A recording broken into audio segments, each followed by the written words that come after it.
Welcome to Wealth Coffee Chats, folks, for your daily live updates. Get the most out of today's episode by participating in the chat. Make sure you ask some questions, be part of the conversation, have a bit of fun, grab a coffee or a tea, take some notes, and get ready to start your day, folks. Quick few housekeeping rules, though. No spamming, no advertising or self-promotion in the chat. That's not on. Be kind and respectful to everyone when participating. And most of all, have a good time.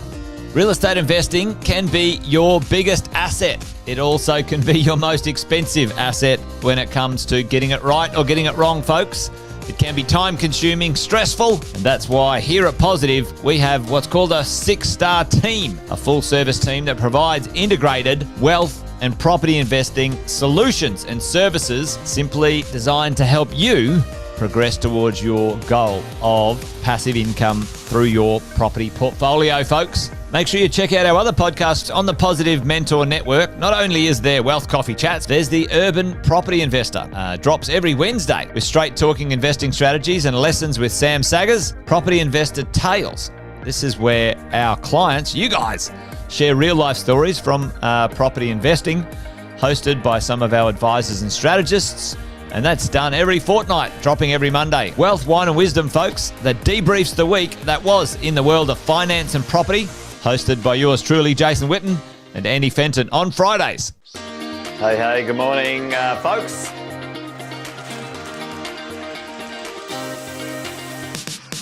Good morning, everybody. Welcome to another Wealth Coffee Chat. Hope you're well, folks, wherever you are. There it is, team. Morning. Morning, wherever you're tuning in from today. Early bird gets the worm, they say. Here at Positive, we offer a 6-star team. It's a team that help you at every stage of your wealth creation journey.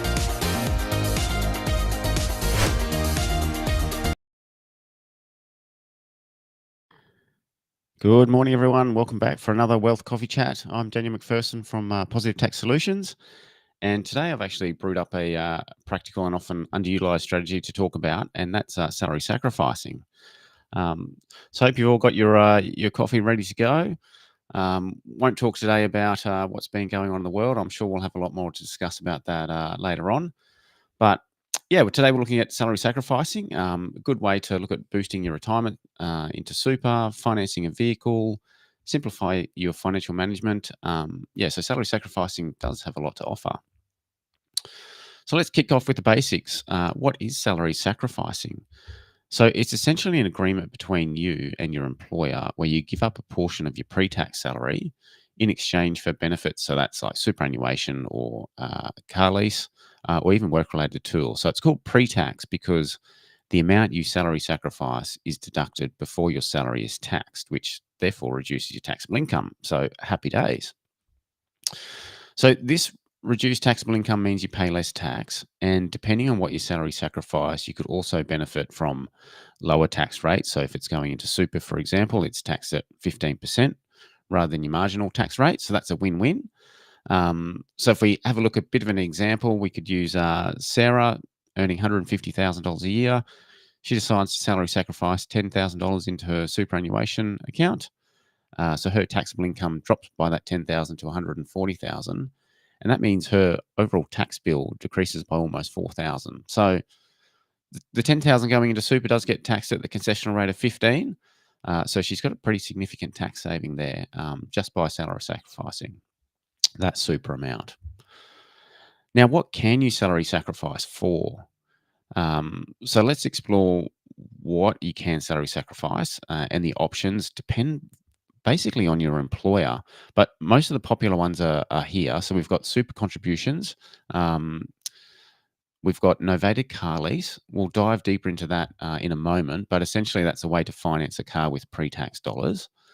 We've got work-related tools. So whether that be, you might be able to do laptops, mobile phones, or other equipment that you need for your job. Childcare costs. Some employers will allow you to salary sacrifice for childcare expenses. And then for not-for-profit organisations or some government departments, you might even be able to salary sacrifice living expenses or loan repayments because they are fringe benefits tax exempt. So we'll talk a little bit about that later as well. So they're the main things that you can, and the best thing to do is to check with your employer to see what options are available. and definitely make the most of it, because otherwise you're leaving tax dollars on the table and it's going straight to the ATO. All right, so I want to put a bit of focus on novated leases, as there's a lot of misconceptions on these. So novated lease is a way to finance your car through pre-tax dollars. It's basically a three-way agreement between you, your employer, and a leasing company.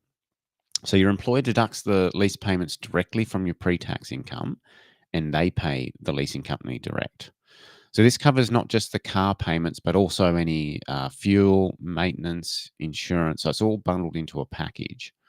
So I guess what makes the novated lease attractive, there's a few pros and cons. So on the pro side, we've got obviously the tax savings, because the lease payments, or part of the lease payment, is coming from your pre-tax income, thereby reducing your taxable salary. There's no GST on the purchase price. So the leasing company claims back the GST, so you benefit from an overall lower purchase cost of the vehicle. Sometimes there are bundle costs, so having the all of those expenses rolled up into one fee just makes it a bit simpler. They normally get fleet discounts to the leasing companies, so they can get a discounted purchase rate through their programs as well. And then at the end of the lease, you also can upgrade or almost like roll over into a new car at the end of your leasing period. And one other thing is that electric vehicles are fringe benefits tax exempt. So regardless of your opinion of them, it is cheaper for your employer to offer you an EV rather than a normal standard petrol. So they're the pros. What about the cons? So we've got residual value. So at the end of the term, you'll need to pay a residual value to own the car. So it's sometimes referred to as a balloon amount, and this can sometimes be sizable. So through the period you've had your lease payments, but then there might be a big balloon payment at the end. It is dependent on your employer. So if you do change jobs, you may need to renegotiate the lease, which can be a bit of a hassle. So if you're thinking about changing jobs, that might not be the right step to go. It does reduce also your take-home pay. So your lease payments lower your disposable income. So although it's going towards a vehicle for you, you do need to make sure that, I guess, that vehicle is affordable to start with. So you need to do your sums and make sure that it's within budget. Some agreements may have limits on kilometre or usage of the vehicle and returning it in a certain condition. And it's not really ideal for low usage. So if you don't drive often, the costs might outweigh the benefits, because it's packaged in all of like the maintenance and fuel and everything's rolled into one payment. Sometimes if you're not driving a lot, the cost might be more than if you were to just buy outright. So some important considerations. How much do you use your vehicle for work? So if you use it extensively for work, such as visiting clients, attending offsite meetings, you might actually be able to claim a significant tax deduction by using your personal car instead of a novated lease. So that's another important point to note. Once you're on a novated lease, you lose the ability to claim work-related car expenses on that vehicle because you're already claiming part of it pre-tax. So an example, if you were using the ATO's logbook method to claim work-related car expenses, you claim a percentage of your car expenses like fuel, maintenance, insurance, based on the work-related use of your logbook. So someone driving sort of 10,000 Ks annually for work, deductions could be pretty substantial, because you can also include depreciation in there as well if you've got a relatively new vehicle. And because those claims are coming off your taxable income, they can actually work out better than if you were looking at the comparative of pre-tax on your novated lease. So if you're using it heavily for work, it's worth comparing the potential deductions to the tax savings of a novated lease. Do crunch the numbers carefully. Get in touch with your advisor. They'll be able to help point you in the right direction. So I guess the couple of questions to ask yourself: how much do I drive for work, and can I claim personal vehicle deductions? Can I manage the impact on my take-home pay? So reducing that monthly amount, what does that look like? Does my employer offer a competitive lease package with those extra discounts? And are you comfortable with the residual balloon payment at the end of the lease? So a few things to weigh up there, just to make sure that you're making an informed decision on that. Now, I want to talk about a group of people who have some of the best salary sacrificing arrangements that you can get. And most of the time, that's either government or not-for-profit employees. So if you work for one of these organisations, you're in a pretty unique advantage to take full advantage of their enhanced salary packaging benefits. And honestly, it just boggles my mind sometimes why some of these people that work for these organisations just either aren't aware or not utilising the full benefits of these. Because basically, if you've got this, you should be taking maximum advantage of it. So if we take Queensland Health, for example, employees can salary package pretty wide range of items. We've got obviously the superannuation. They can do rent, mortgage payments, professional fees, motor vehicle expenses through the novated lease. There's heaps of things that you can include there. I think electricity bills, basically up to a certain amount. And that's just going to reduce their income and save them a heap of tax. So definitely make the most of it. And that's mainly because that those organisations are exempt from fringe benefits tax. So I guess then that kind of leads in then to the next part of, I guess it's easy to get excited about the benefits of salary sacrificing from an employee's perspective, but there's also another side to the story.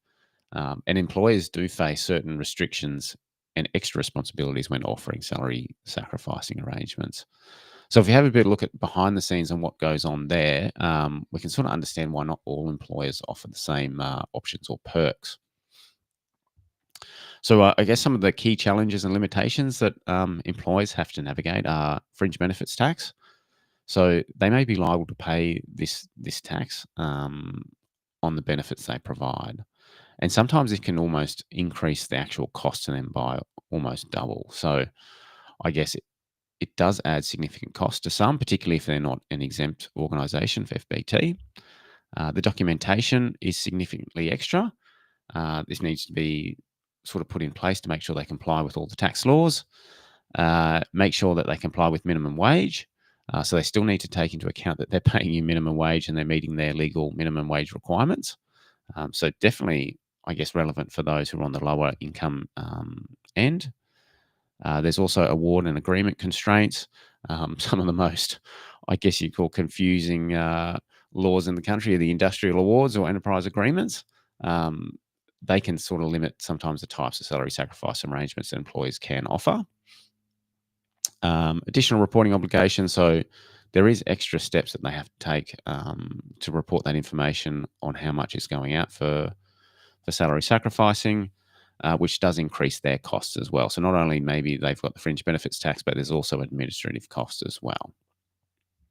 So these restrictions don't mean that employers won't offer salary sacrificing, but it does give you a bit of an idea of why sometimes they can vary significantly between organisations. So especially between large and small businesses, the smaller businesses has a lot bigger burden in cost to cover than what some of these larger and even government organisations do.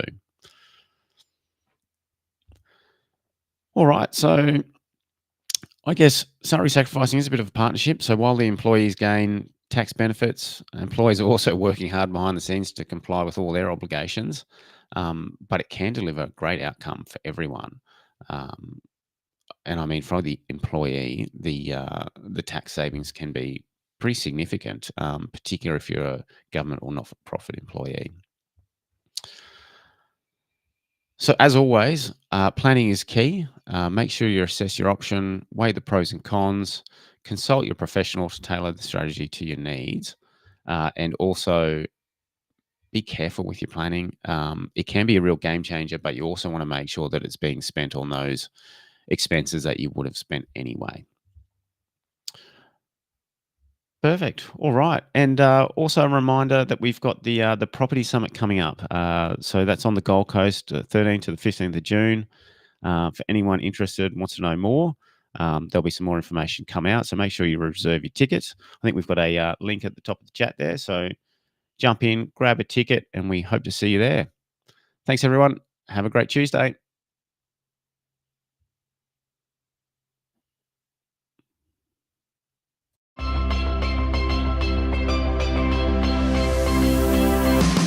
All right, this is going to be fun. Who has played the property game before? Who has been in the game? who's never played the property game before? Oh, you're in for a treat. Who likes Monopoly? Did anyone like Monopoly when they were a kid? Well, this is Monopoly in real life in this room. Every hour or so, you guys are going to be up and you're going to be running around the room like maniacs trying to play the property game and win the property game. Today, I wanted to share the lessons, the mistakes, and the wins. I want everybody to put up their hands who knows their interest rates on all their loans right now. If you haven't seen me around before, I'm 13 years in the industry, in property management specifically. Who likes paying tax? If you need help finding somewhere to donate, I'm sure I can find somewhere else where it can go. No, we've got an expression in that, let's go and make new mistakes in the world. Who wants to make new mistakes? These are just strategic moves that can make such a big difference. So obviously buy well, never sell. Definitely the majority of what everyone's looking to do is collect some A-grade assets, B-grade assets, whatever it might be. I loved the idea of being a property investor and developing that identity. Collectively, they have way more years experience in everything that you think you're trying to solve. Because they do it every single day.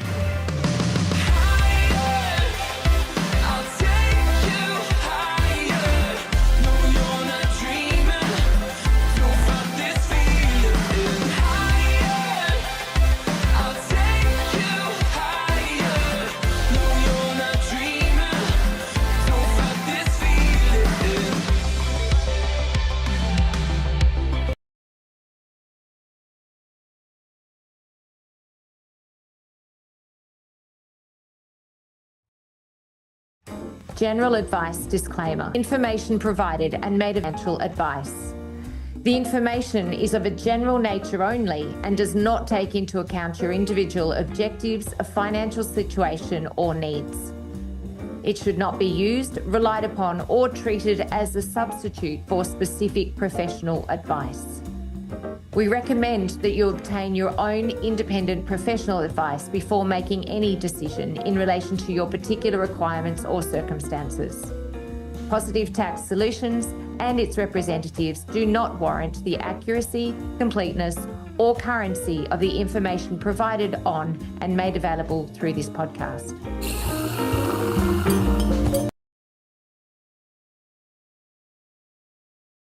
Thanks for watching another episode of Wealth Coffee Chat, folks.